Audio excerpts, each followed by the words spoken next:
noite, meus irmãos. Para quem não me conhece, meu nome é Sérgio, tá? Eu sou um dos trabalhadores aqui da casa de Eurípides, tá? Sejam todos vocês muito bem-vindos. Alguém nos visita pela primeira vez? Seu nome? Solange, bem-vinda, Solange. O seu? Célia, muito bem-vinda também. Mais alguém? Nome? Janete, muito bem-vinda à nossa casa, Janete. Seu nome? Yolanda. Nome da minha mãe. Seja muito bem-vinda. Tá? Seu nome? Lívia. Muito bem-vinda também, Lívia. Antes da gente começar, né, eu vou pedir que as pessoas coloquem os seus telefones para vibrar, né, ou até mesmo desliguem os seus telefones, para que isso não atrapalhe os trabalhos e não deixe ninguém constrangido, né? É muito desagradável, né? Então, nós vamos começar o nosso estudo na noite de hoje, tá? Para aqueles que estão nos visitando pela primeira vez, nós temos um procedimento, né? Primeiro nós vamos fazer a leitura de uma página, depois nós vamos ter a nossa palestra, depois nós temos o trabalho de passe, tá? E depois do trabalho de passe, uma oração final, né? Eu queria pedir ao nosso irmão Sérgio para fazer a leitura da nossa página.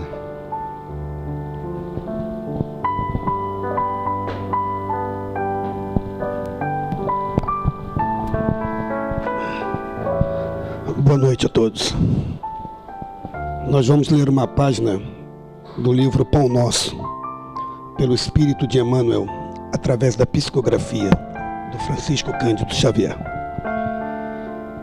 A página que abrimos ao acaso é intitulada O Espinho. E para que me não exaltasse pelas excelências das revelações, foi-me dado um espinho na carne, mensageiro de Satanás. Está em Paulo, em Coríntios 2. Atitude sumamente perigosa, louvar o homem a si mesmo, presumindo desconhecer que se encontra em plano de serviço árduo, dentro do qual lhe compete emitir diariamente testemunhos difíceis. É posição mental, não somente ameaçadora, quanto falsa, porque lá vem um momento inesperado em que o espinho do coração aparece. O discípulo prudente alimentará a confiança sem basófia, revelando-se corajoso sem ser metediço. Reconhece a extensão de suas dívidas para com o mestre e não encontra glória em si mesmo, por verificar que toda a glória pertence a ele mesmo, o Senhor. Não são poucos os homens do mundo, invigilantes e inquietos, que após receberem o incenso da multidão, passam a curtir as amarguras da soledade. Muitos deles se comprazem nos galarins da fama, qual se estivessem convertidos em ídolos eternos, para chorarem mais tarde, a sós com seu espinho ignorado nos recessos do ser. Por que assumir posição de mestre infalível quando não passamos de simples aprendizes? Não será mais justo servir ao Senhor na mocidade ou na velhice, na abundância ou na escassez, na administração ou na subalternidade, com um espírito de ponderação, observando os nossos pontos vulneráveis, na insuficiência e imperfeição do que temos sido até agora? Lembremos-nos de que Paulo de Tarso esteve com Jesus pessoalmente, foi indicado para o serviço divino em Antioquia pelas próprias vozes do céu, lutou, trabalhou e sofreu pelo evangelho do reino, e escrevendo aos Coríntios, já envelhecido e cansado, ainda se referiu ao espinho que lhe foi dado, para que se não se exaltasse no sublime trabalho das revelações.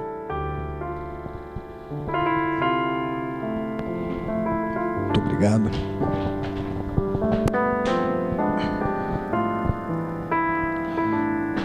meus irmãos, vamos manter nossos corações abertos ao amor do Cristo. Vamos elevar nossos pensamentos.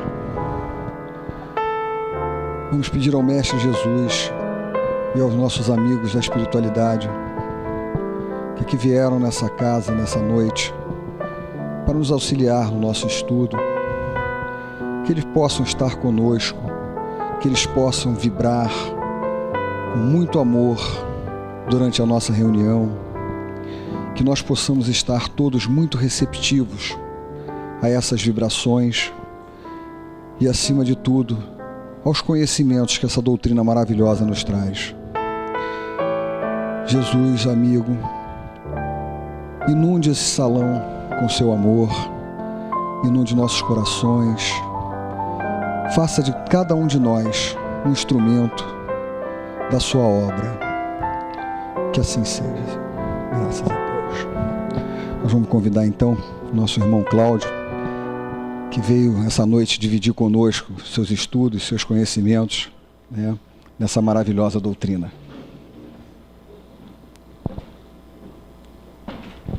Muito obrigado. Muito obrigado. Boa noite a todos. Que a paz do nosso Mestre possa estar conosco, nos auxiliando o entendimento e também a explanação desse tema que nós vamos abordar hoje, que é obsessão e desobsessão. Falar sobre obsessão e desobsessão, ele é extremamente interessante, é um assunto bem instigante, mas a gente, expondo, temos que tomar cuidado para demonstrar realmente o que é a obsessão em toda a sua extensão, mas também a gente não pode assustar muito. E aí, por isso, a gente também precisa mostrar os processos terapêuticos de uma forma também bastante clara. Então, o que nós vamos tentar hoje é abordar esse tema de forma clara, em que se possa entender o que é a obsessão e também a terapêutica necessária. Porque quando a gente aplica a terapêutica adequada, os problemas, por mais graves que sejam, eles podem ser sanados ou minimizados. E como nós vamos tratar de dois assuntos, a obsessão e a desobsessão, embora uma coisa esteja atrelada à outra, nós vamos dividir o nosso estudo em duas partes. Primeiramente, nós vamos falar sobre obsessão e depois, apresentando a problemática, nós vamos abordar a desobsessão. Então, o que vem a ser obsessão? Nós encontramos na codificação uma extensa discussão acerca dessa questão. Mas duas definições, que falam a mesma coisa, mas com linguagens diferentes, nós encontramos no Livro dos Médiuns e também no livro A Gênese. No Livro dos Médiuns, é definido obsessão como o domínio que alguns espíritos logram adquirir sobre certas pessoas. Logram adquirir, então eles pensam que podem ter esse domínio sobre certas pessoas, eles tentam, e obviamente vai caber ao outro permitir ou não. Mas esse processo obsessivo, a obsessão em si, nós já vemos que, pela essa primeira definição, que é um espírito, encarnado ou desencarnado, a gente ainda não definiu, não estamos definindo aqui que seja encarnado nem desencarnado, mas que vai exercer algum tipo de domínio sobre outro espírito. No livro A Gênese, fica um pouco mais claro, em que Kardec diz que a obsessão é a ação persistente que um espírito mau exerce sobre um indivíduo. Então, aí nós já temos uma definição mais precisa, em que nós estamos trabalhando com o espírito mau, e quando nós lemos espírito mau, nós vamos interpretar como espírito ignorante, um espírito confuso, um espírito equivocado, porque o mal, um espírito mau por essência, ele não existe. Nós somos todos espíritos, muitos de nós, equivocados, e na condição de equivocados, nós vamos fazer o que é denominado de mal. que vai exercer sobre um indivíduo. Então, é uma ação persistente. Nós apenas podemos caracterizar como um processo obsessivo a partir do momento que essa ação persista no tempo. Porque ações que não persistam no tempo ocorrem com bem mais frequência do que nós podemos imaginar.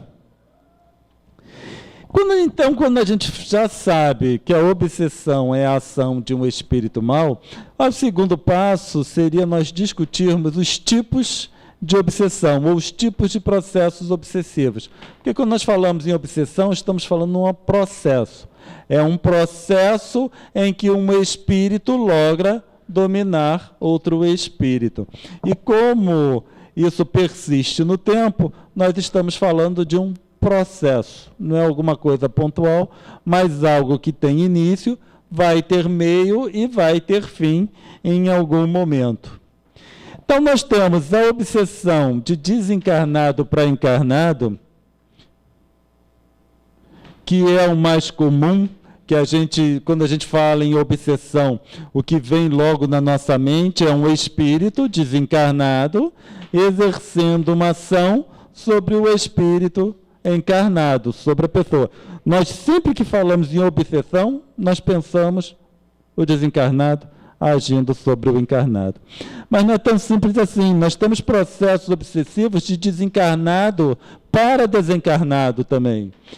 Inclusive de encarnado para encarnado. Se nós formos pensar na nossa vida, nossos afetos, desafetos, nossa vida de relação, nós vemos muitas vezes encarnados agindo de uma forma ostensiva no sentido de dominar outro encarnado.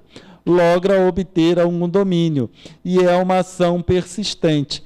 Então, todas as vezes que nós trabalhamos em ação persistente, em que um tenta dominar o outro, nós estamos falando em processo obsessivo. Tem um outro tipo de obsessão que, às vezes, a gente não pensa muito. A grande maioria não pensa e, muitas vezes, nem considera que seja possível. Mas é de encarnado para desencarnado. Então, nós vamos trabalhar com processos obsessivos, em que um deles, que é, vamos chamar o obsessor, está encarnado e o obsediado está desencarnado. A gente vai pensar, mas como isso é possível? Porque os processos obsessivos são baseados no pensamento. É a ação mental de um sobre o outro. E muitas vezes, no atendimento a espíritos desencarnados, nas casas espíritas, nós encontramos espíritos desencarnados que se manifestam, e o problema deles é que o encarnado não os deixa livres, não os deixa em paz. Então, nós temos que fazer todo o trabalho de conscientização do desencarnado para que ele consiga se desvencilhar dessa ação persistente do encarnado. Isso é fácil da gente ver, muitas vezes é aquele marido que desencarna, a esposa que desencarna, e o cônjuge fica chamando e fala, e fala, e fala do que se foi. O filho, quando desencarna, que a mãe ou o pai, os parentes em geral, os responsáveis, se mantém naquele apego exagerado, chamando. Isso são processos obsessivos. Muitas vezes a gente vê que não mexe no quarto, o quarto permanece durante anos naquela condição, e isso é um processo obsessivo.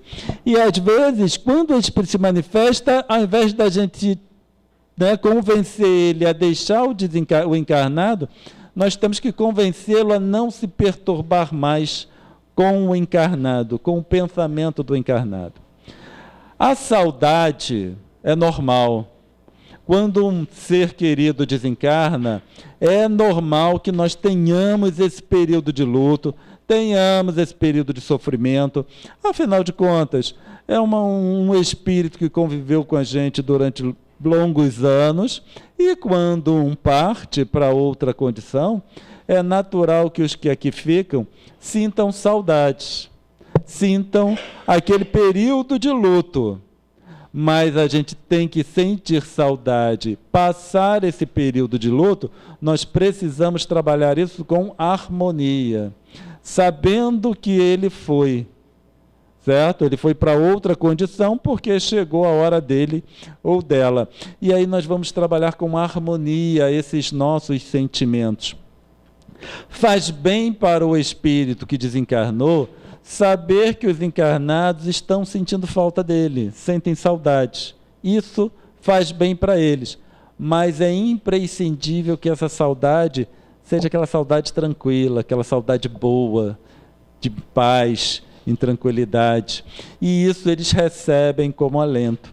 Caso contrário, a gente precisa atender esses espíritos para desvencilhar deles da ação dos encarnados que aqui ficam.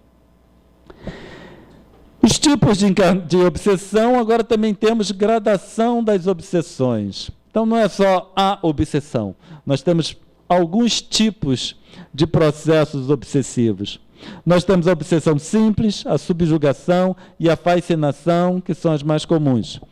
A simples, nós vamos pensar naquela situação do dia a dia que muitas vezes o espírito, vamos trabalhar com desencarnado para encarnado, que fica mais fácil. O espírito desencarnado simplesmente sofre.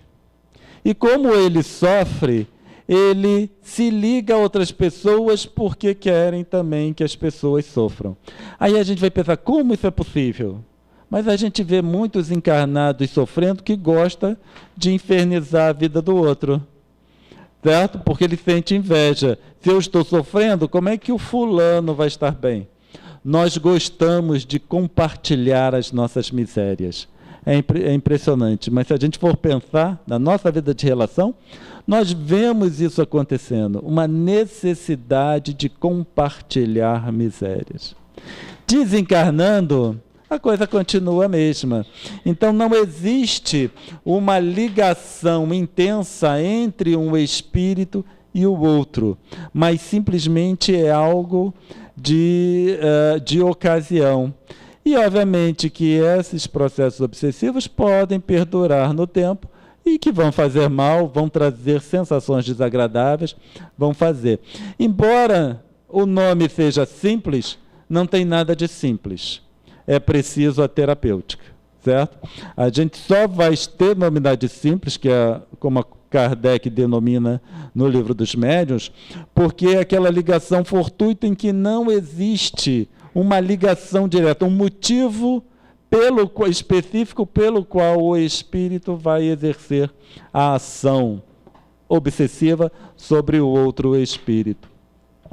A subjugação, ela já tem uma outra componente, porque já é um processo obsessivo mais intenso, em que normalmente se caracteriza por algo, tem alguma coisa, uma relação entre esses dois espíritos, muitas vezes de outras encarnações, e que perduram no tempo.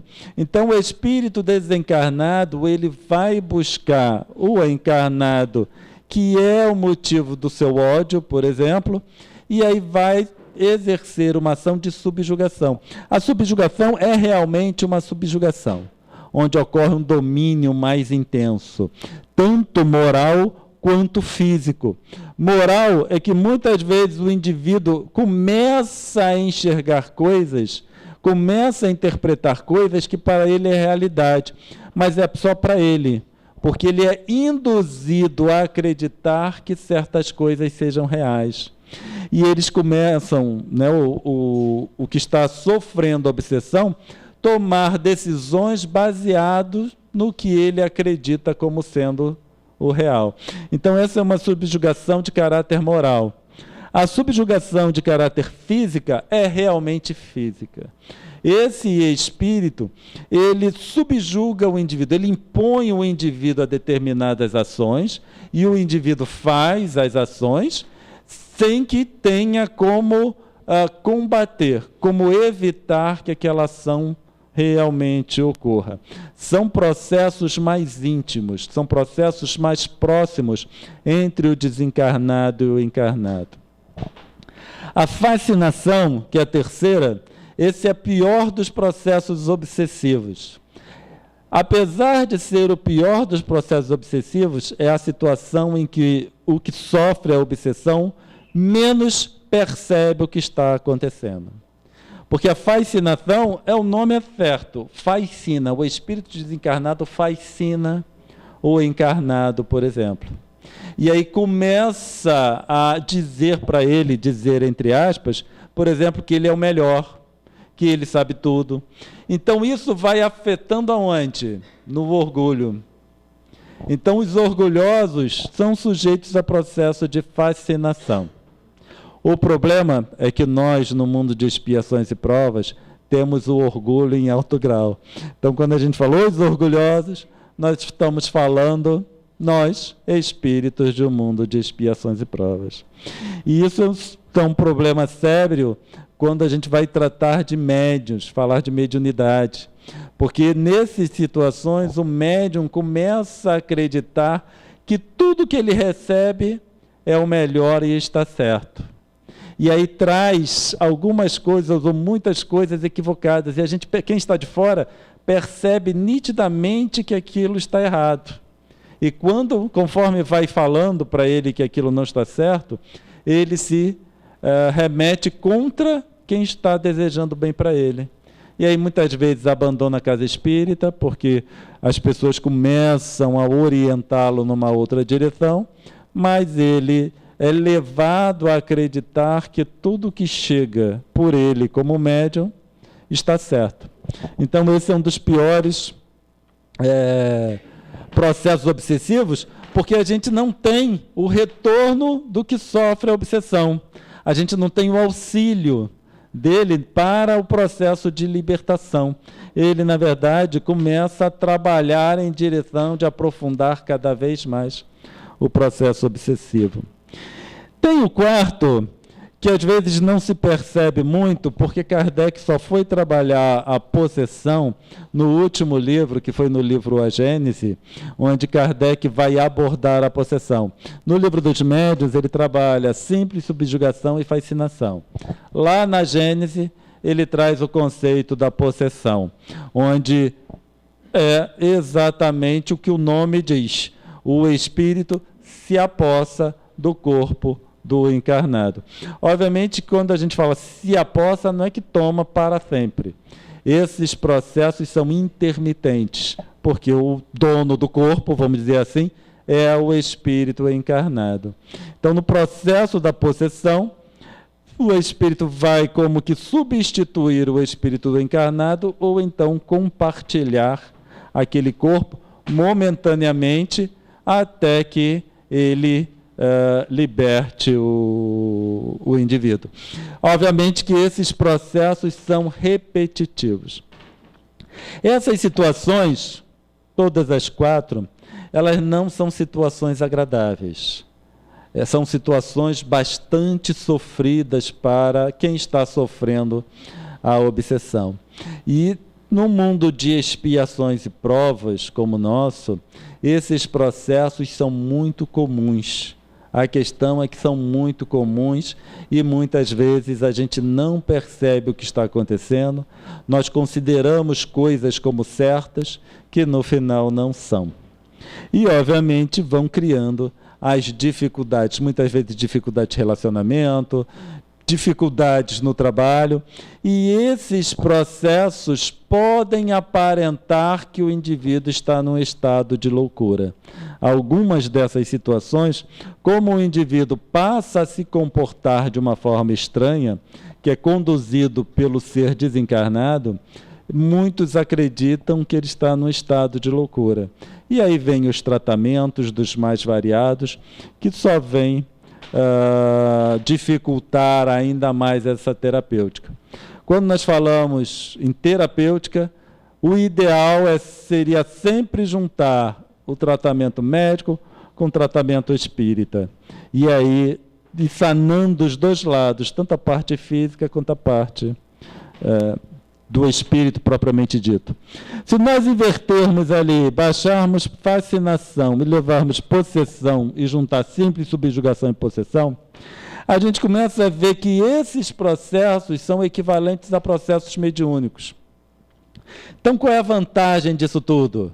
Que apesar de serem processos difíceis, eles podem ser controlados. Então, apesar de toda a dificuldade que nós estamos colocando, todas as preocupações que são trazidas por causa desses processos obsessivos, eles são controláveis. É óbvio que demanda energia. Vai demandar uma atitude por parte de um e por parte do outro, para que essa problemática possa ser sanada. Então, na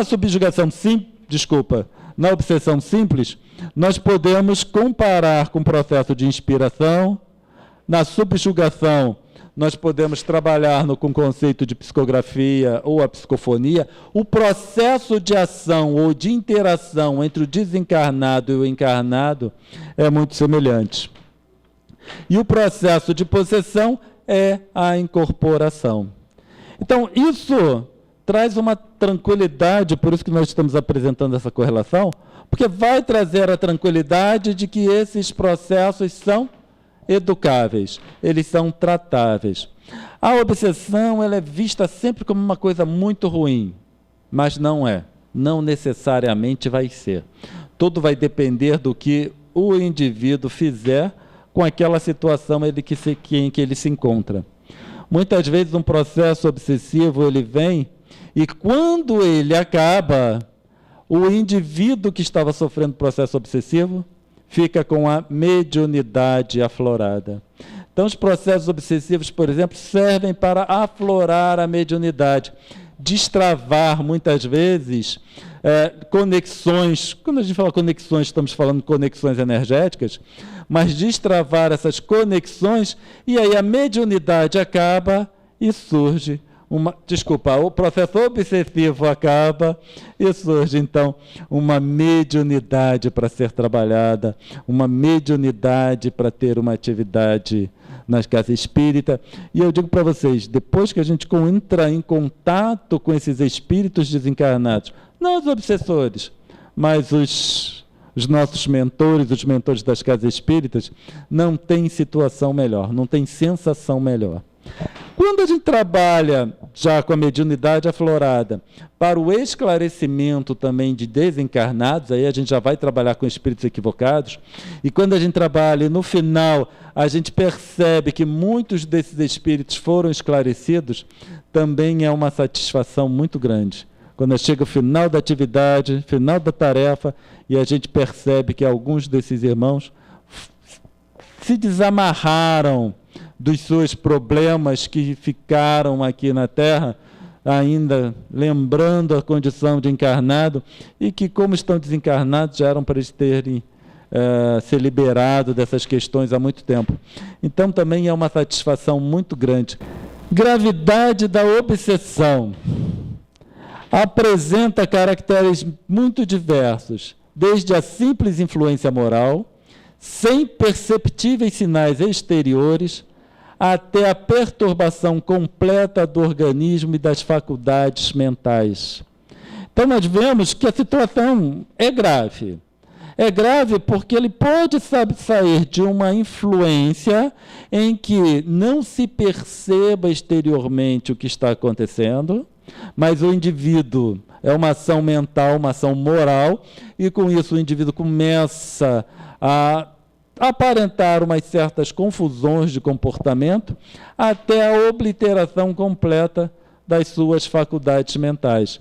Então, são aqueles muitos denominados de loucos, são tratados como loucos, mas, na verdade, ou no final, eles seriam apenas espíritos sofrendo processo obsessivo, e que, com a terapêutica correta, obviamente existiria dificuldade, obviamente, mas eles poderiam ser recuperados, poderiam se recuperar. Então, no final, como nós já falamos, o ideal seria combinar o atendimento médico com o atendimento espírita, para que o resultado possa ser mais proveitoso em todas as direções. No livro A Gênese, Kardec trabalha bem essa questão da obsessão, tanto no Livro dos Médiuns quanto no livro A Gênese. E nós retiramos, são 3 slides, onde Kardec fala, ele relata como essas coisas acontecem, especialmente quando tratando na questão da possessão, onde ele fala obsessões e possessão. Ele diz o seguinte: na obsessão há sempre um espírito malfeitor.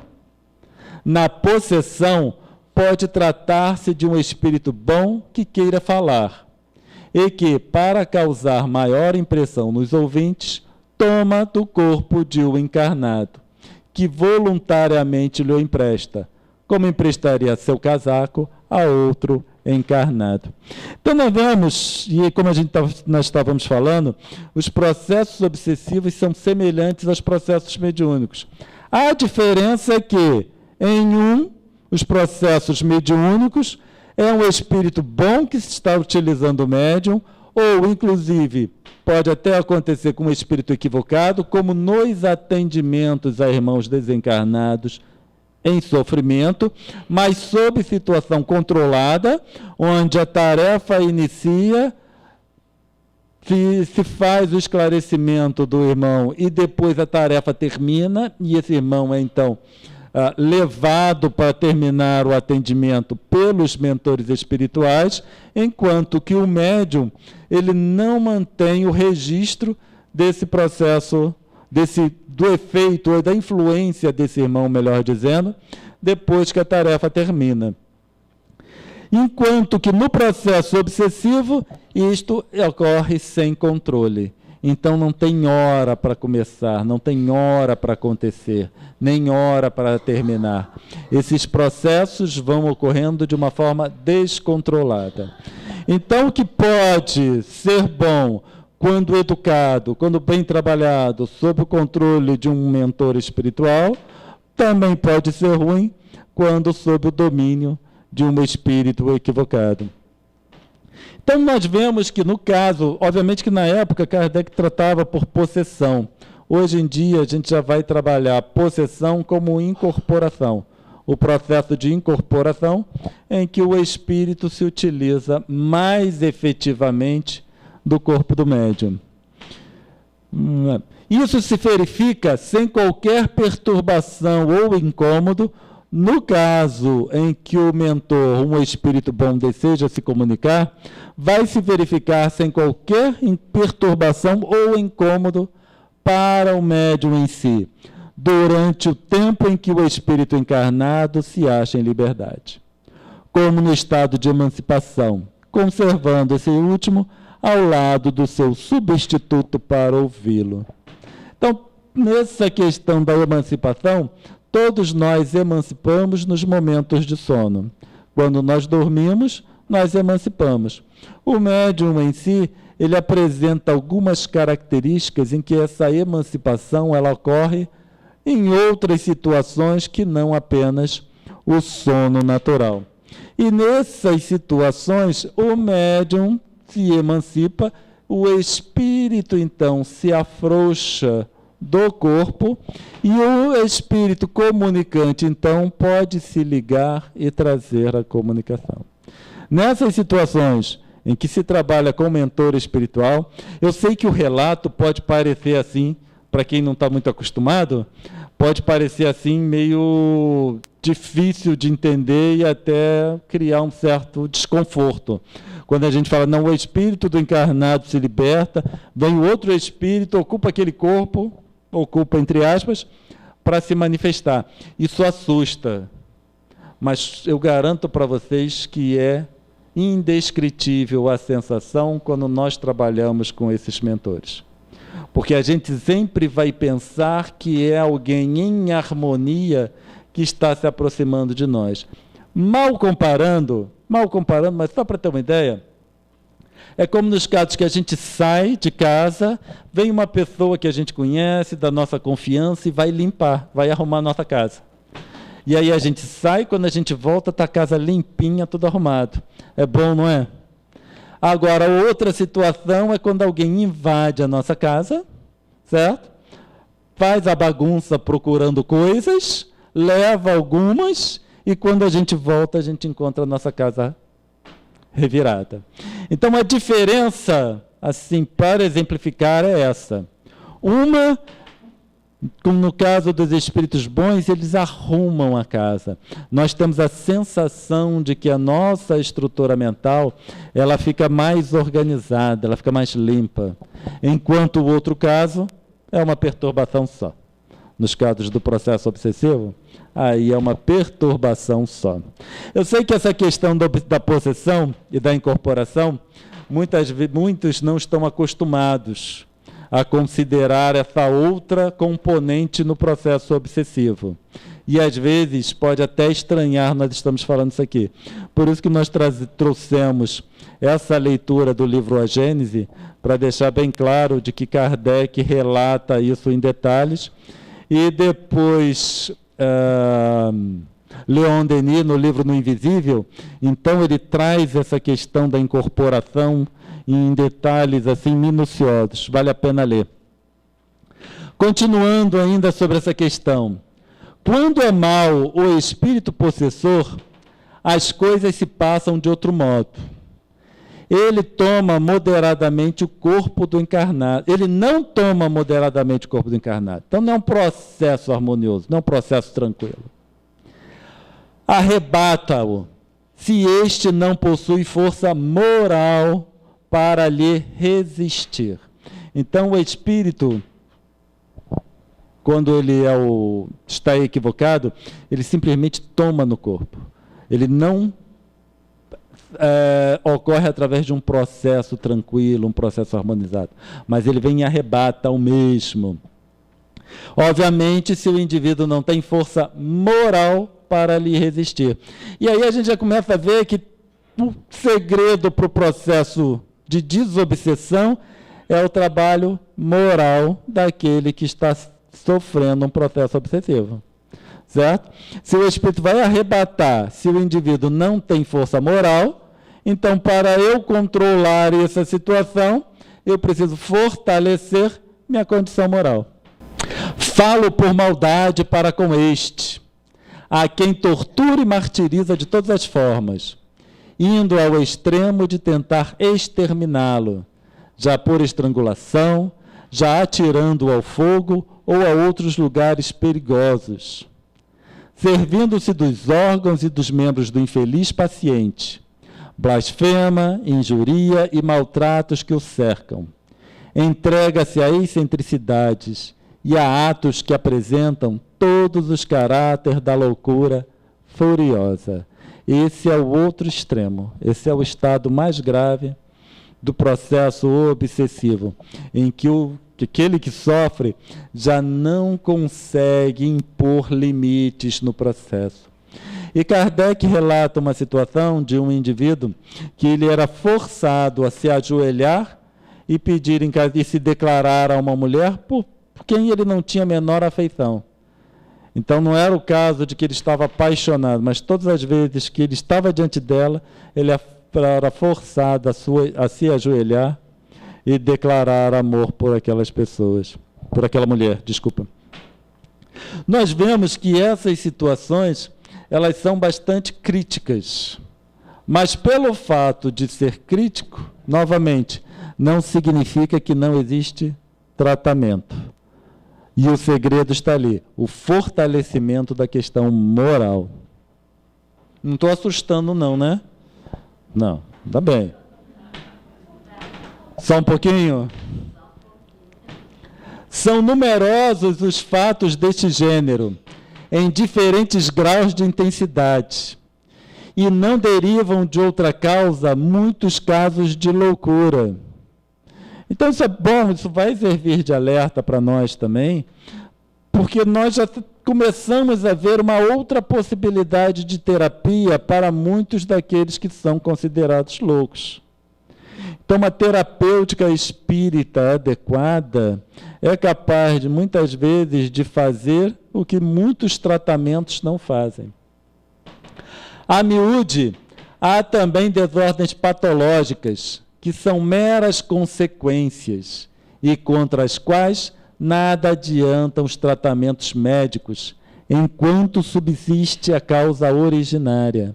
Então, esse tratamento médico não vai trazer efeito enquanto a causa real não for trabalhada.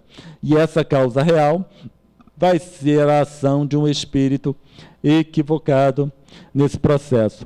E nós vemos que quando esse processo mais intenso ele perdura muito no tempo, começa a trazer desgastes para a organização física. E alguns órgãos eles podem realmente começar a aparentar uma certa enfermidade qualquer, uma certa patologia.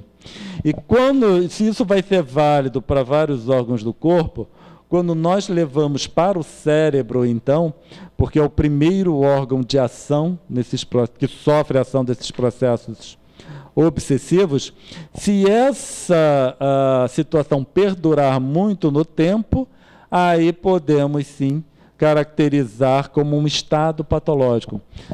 Vai continuar existindo o processo obsessivo, mas já causou um dano na organização física, porque existe uma relação direta entre estados mentais e estados de saúde física. Se o estado mental enfermiço perdura no tempo, vamos começar a verificar uma certa enfermidade também na estrutura física do indivíduo. Dando a conhecer essa fonte, de onde provém uma parte das misérias humanas, o Espiritismo indica o remédio a ser aplicado, a atuar sobre o autor do mal, que, sendo um ser inteligente, deve ser tratado por meio da inteligência. Quando nós falamos em processos obsessivos, nós estamos falando em seres inteligentes, tanto o obsessor quanto o obsediado. E é importante ficarmos cientes de que um não é vítima do outro. É uma relação. Obsessor e obsediado, não existe vítima e não existe algoz. Existe uma relação, em que atualmente um pode se aparentar como vítima, o outro como algoz, nesses casos mais intensos, mas em outras épocas, o que era algoz era vítima e o que é vítima era algoz. Então nós começamos a trabalhar com um processo de relação entre dois espíritos. E essa relação é que ela precisa ser quebrada. Muitas vezes, no atendimento a espíritos desencarnados, equivocados, eles falam para a gente assim: eu não sei por que querem me tirar de lá, porque quando eu sair, se eu sair, outro volta, outro vai ocupar o meu lugar, porque o encarnado é enfermo e ele vai atrair outros espíritos também equivocados. E aí a gente vai salientar que na terapêutica de irmãos desencarnados, nós não estamos nos ocupando com os encarnados, mas com ele. E ele, ali no momento é que está sendo atendido, e ele que precisa seguir o tratamento.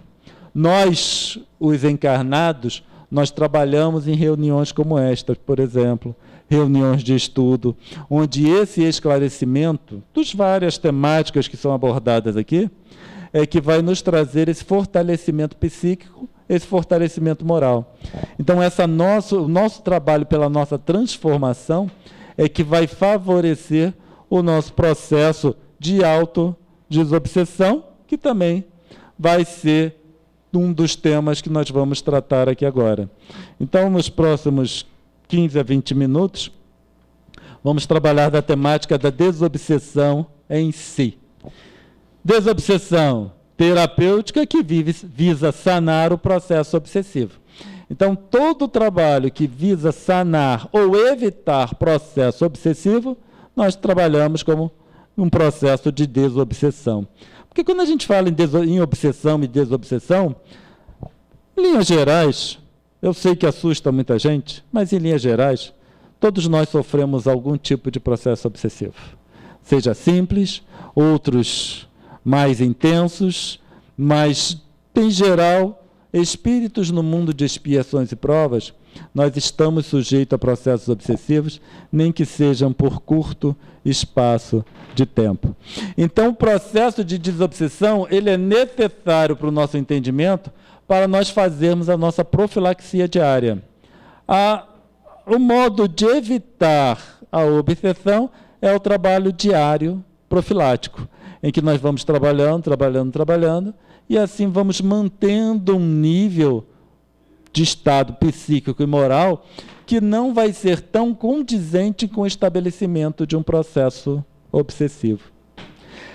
Desobsessão promovida é quando nós pedimos auxílio ao outro. Então, quando a gente vem numa casa como essa, nas casas espíritas, e relata a nossa situação para um atendimento, um auxílio no trabalho de desobsessão. Porque algumas vezes é equivocado trabalharmos sozinhos. E aí o auxílio que a gente consegue buscar através de outro, os trabalhos com fluidoterapia, os cursos, as palestras, o contato com espíritos que estão com uma vontade de auxiliar os outros, sempre vai nos auxiliar, nos fortalecer para que nós tenhamos ou possamos estabelecer um sistema de autodesobsessão. Então, tanto um quanto o outro visa libertar o obsediado, libertar o obsessor. Agora, o ideal mesmo é quando liberta ambos, tanto o obsessor quanto o obsediado.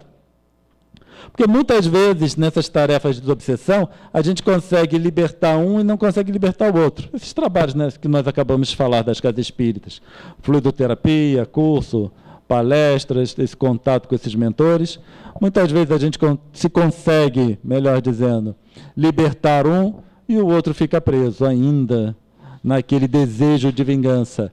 O ideal é quando os dois se libertam. E se a gente quiser, assim, se a gente pode falar alguma coisa, nós podemos dizer que o processo de autodesobsessão é o mais efetivo para libertar ambos, tanto um quanto o outro. Porque o obsessor, aquele que está perseguindo, começa a verificar todo o trabalho de aprimoramento do que é perseguido.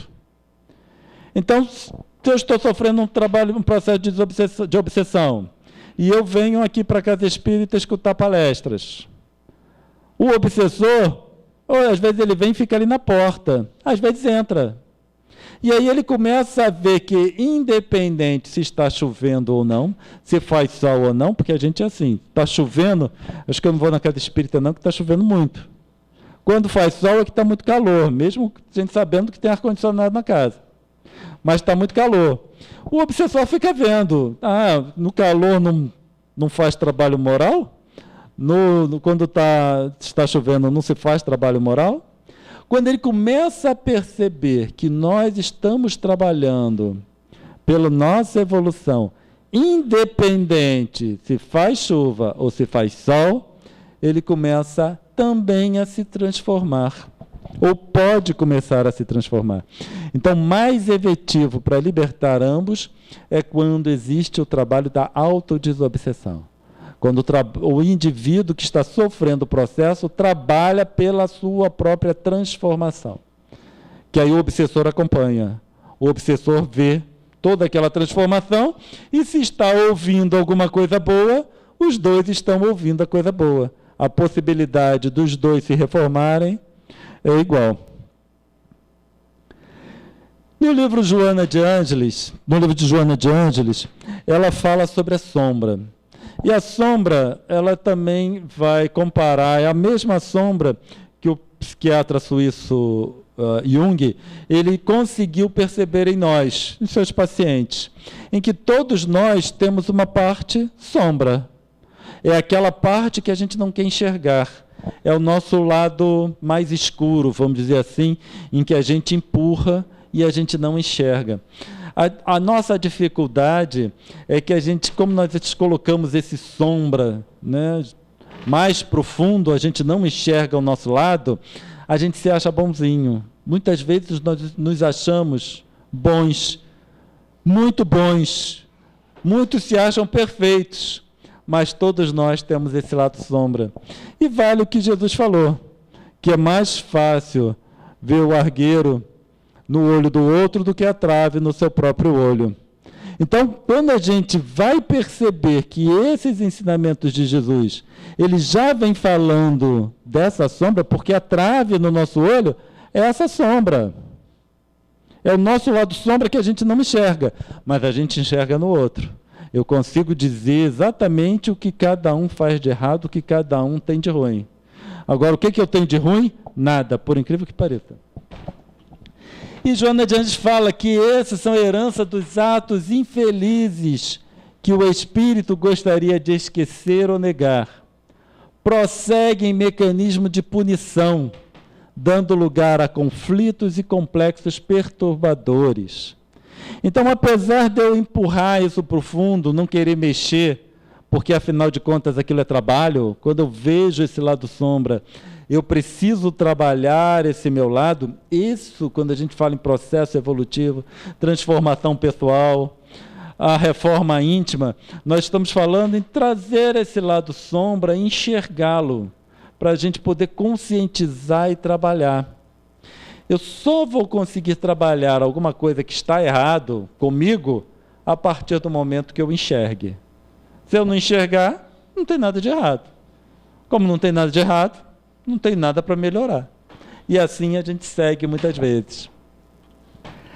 Após o esclarecimento, a sombra será um benefício, eliminando o conflito. Então, quando a gente faz o trabalho, aí muitos desses conflitos vão desaparecendo. Obviamente que nós estamos falando que essa sombra vai desaparecer completamente de um dia para o outro. Isso só vai acontecer, né, quando nós já estivermos bem adiantados nesse processo evolutivo. Mas, inclusive, os pequenos vitórias que nós vamos alcançando conosco mesmos, nós já conseguimos perceber que alguns desses conflitos que a gente vive ou se debate no dia a dia vai diminuindo. E muitas vezes a gente vive nesse conflito simplesmente por ignorância, por não conhecermos um processo qualquer ou uma situação. A partir do momento quando a gente toma conhecimento, a gente entende. Entendendo, os conflitos tendem a diminuir. Então, esse trabalho com a sombra é um trabalho terapêutico que a gente vai fazendo no dia a dia.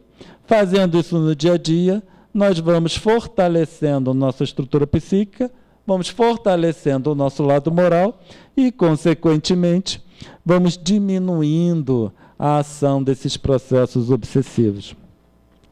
Claro que quando a situação, o processo obsessivo já se estabeleceu, aí vai demandar muito mais esforço.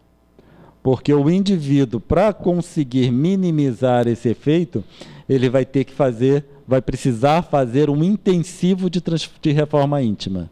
É um intensivão, certo? E ele vai necessitar imergir nesse trabalho da tarefa íntima. A grande dificuldade que a gente verifica com pessoas que estão passando por esses processos é eles perceberem a necessidade dessa imersão na reforma íntima. Não é alguma coisa que vai fazendo aos pouquinhos, semanalmente. É algo que precisa ser diário, 24 horas por dia, se possível. Mas, obviamente, que nessas situações, o indivíduo precisa deixar algumas das coisas que ele costuma fazer. A questão, quando ele precisa deixar coisas que ele costuma fazer, é que ele se molesta. Ele acha que está perdendo a vida, ele acha que está perdendo o tempo. Mas ele está resgatando o tempo que ele perdeu há muito tempo. A vantagem do processo obsessivo, por incrível que pareça, existem muitas vantagens, mesmo depois de tudo que eu relatei, é que ele vai servir para impulsionar o indivíduo à sua transformação. O indivíduo começa a perceber tudo que ele precisa trabalhar, que é para poder resgatar a sua própria sanidade, muitas vezes. Já Jung, o psiquiatra suíço, ele diz o seguinte: a sombra constitui um problema de ordem moral que desafia a personalidade. Então a gente vê Jung, ele já é do século XX, Ele nasceu lá no final do século XIX, mas todo o seu trabalho foi do início do século XX até meados do século XX, então bem depois da codificação.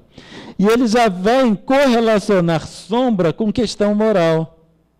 Assim como Kardec correlacionou os processos obsessivos com questões morais. É preciso ter a força moral para se impor em outro que tem um nível moral abaixo.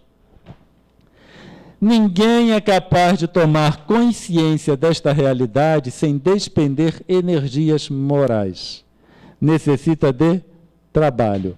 O indivíduo precisa querer, ele precisa se empenhar nessa transformação. Fácil não é, mas o motivo pelo qual todos nós estamos encarnados na Terra é para isso. Para nós despendermos energias para a conscientização desse nosso lado sombra, para ir diminuindo essas mazelas que a gente vem carregando há muito tempo.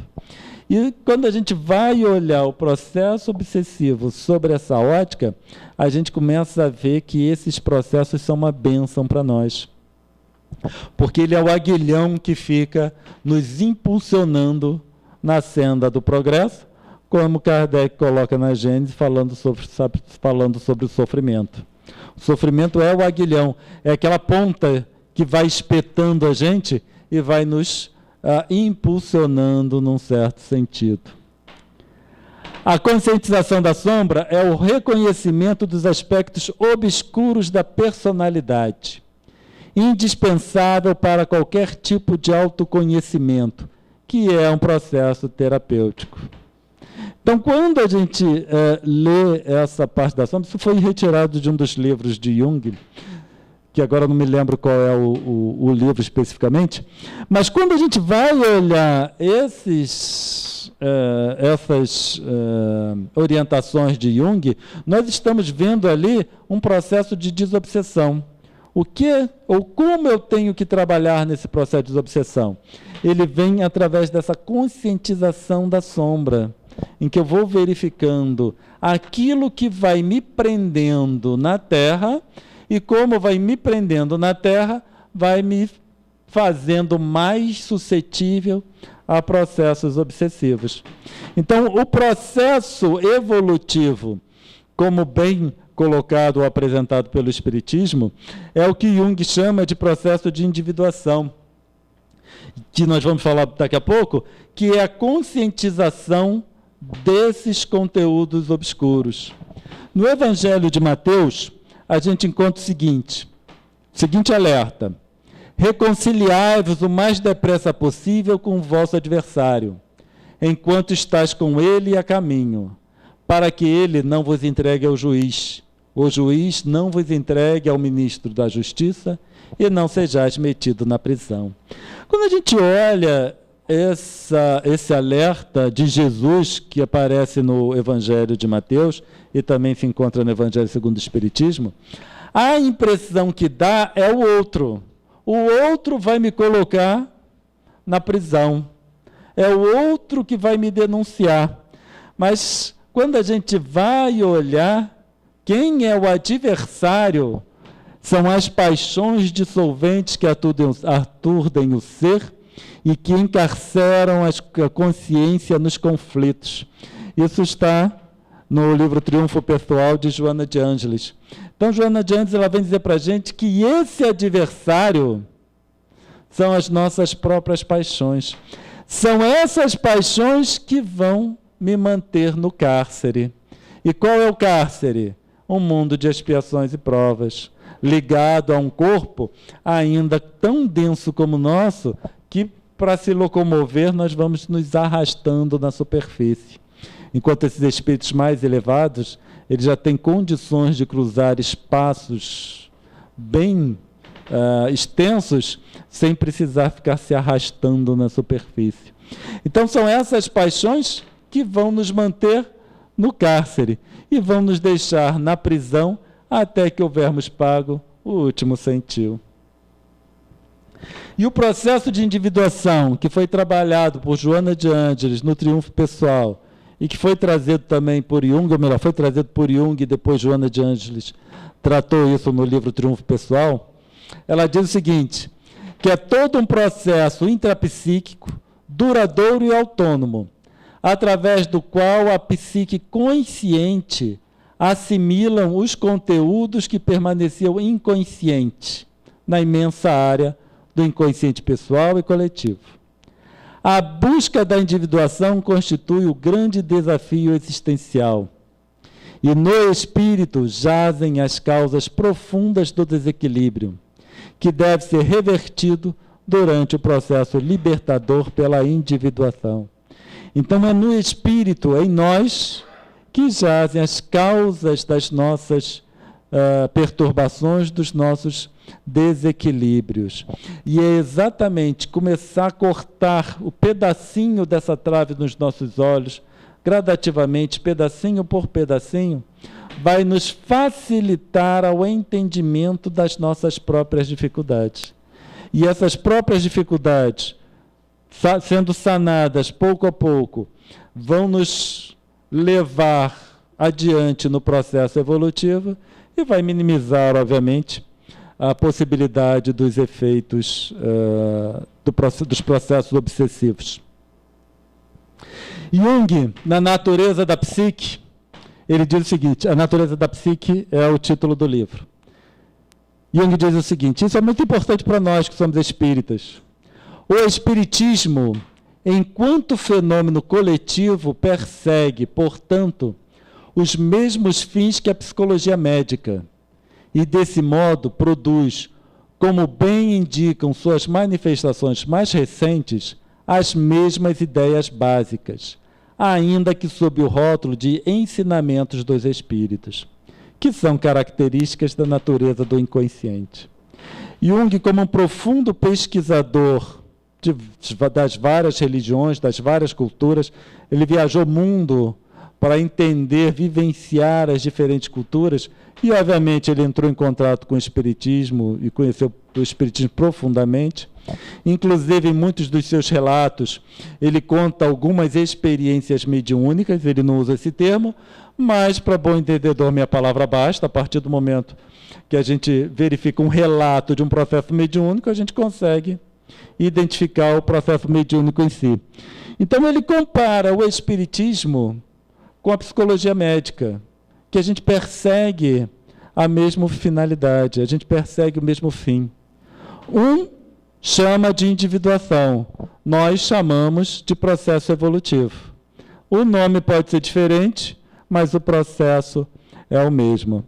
Então, trabalhando nessa doutrina, nós estamos fazendo a nossa própria profilaxia psíquica. Agradeço a paciência de vocês. Novamente, espero não ter assustado, mas também espero ter demonstrado a necessidade desse trabalho pessoal de reforma íntima, de transformação, de entendimento do porquê nós estamos aqui. Muita paz a todos. Muito obrigado.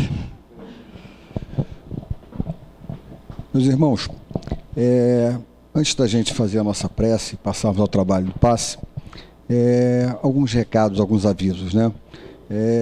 Talvez nem todos vocês saibam, mas a nossa casa, ela tem uma obra social. Nós atendemos um grupo grande de crianças da comunidade aqui do Terreirão. E essas crianças, né, elas têm atividades aqui nos dias de semana. E quando chega essa época de final de ano, essa época de Natal, nós preparamos um kit de Natal para cada uma delas, né? E esses kits são fornecidos por nós, que apadrinhamos essas crianças, né? Então, nós estamos lá embaixo com as cartinhas dessas crianças, esperando os seus padrinhos, né? Então, quem tiver interesse em apadrinhar uma dessas crianças, é um kit simples, não é nada demais. Quando descer ali as escadas, vai encontrar alguém ali embaixo. Quem vai estar ali, Rosângela? A Taninha vai estar ali embaixo e pode dar as informações mais precisas, tá? Queria lembrar também que a nossa cantina, ela está aberta, né? Após o passe, quem quiser. A gente sempre tem alguma coisinha gostosa, que não engorda, é tudo fluidificado, tá? E, mais que tudo, é um momento de confraternização entre nós, né? a gente, além de poder comer alguma coisinha gostosa, tem a oportunidade de confraternizar, de conversar alguma coisa. Tá bom? Nós vamos então agora fazer a nossa prece. Após a prece, nós pedimos que vocês permaneçam, né, com o pensamento elevado, concentrados, evitem que o pensamento fuja. Nós vamos continuar aqui com visualização, com a música, enquanto os outros vão se encaminhando aos passes, né, ao trabalho de passes. Vamos lembrar que o passe não é obrigatório. Aquele que quiser ir embora não se sinta constrangido, né? Após o passe, aqueles que também têm necessidade de ir para casa mais cedo podem se encaminhar aos seus lares, tá? Mas nós voltaremos ao salão após o passe para fazermos uma prece final. Então, quem quiser aproveitar mais esses momentos, né, de fluidificação, podem permanecer no salão após o passe. Nós vamos lembrar que enquanto as pessoas estão lá dentro do passe recebendo esse tratamento, as pessoas que aqui estão e mesmo seus familiares que estiverem nos seus pensamentos vão estar sendo assistidos, né? Assim como todos aqueles que estão em casa assistindo, tá? Essas vibrações, elas não têm limite de distância, tá? A distância dessas vibrações está relacionada apenas com o pensamento. Aqueles que estiverem ligados a nós pelo pensamento também estarão vibrando junto conosco. Deus Pai amado, Jesus, Mestre querido, companheiros da espiritualidade que aqui compareceram nessa noite, professor Eurípides, que nos recebe com tanto amor aqui na sua casa, Maria Clara, a nossa Mãe Maria, que nós possamos estar durante esses momentos finais do nosso trabalho, refletindo sobre todos esses ensinamentos que nos foram trazidos nessa noite, que possamos levar essas reflexões para os nossos lares, que possamos fazer dessas reflexões nossa meta de vida. Precisamos sim, Mestre, nos lembrarmos a cada semana, a cada dia, do nosso compromisso de melhora conosco, melhora com o nosso planeta, melhora com nossos irmãos.